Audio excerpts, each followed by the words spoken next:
So we are actually here looking for... Uh-oh. Oh, gosh. You okay there, Dennis? Looks like I'll be doing the talking. No. We will be looking for a castle, and we are very interested in modern amenities, please. You know, your thermostats and your remotes and shit like that.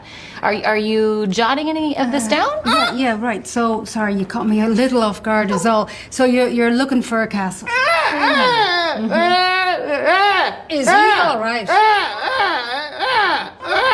Yeah, he's okay. Well, yes and no. You know what it is? He's a mongrel. And that's why I've always been the talker. Bitch. Oh, boy, did you hear that? Yeah, here he goes. Here he goes. Yeah, we have to keep him in the basement in America.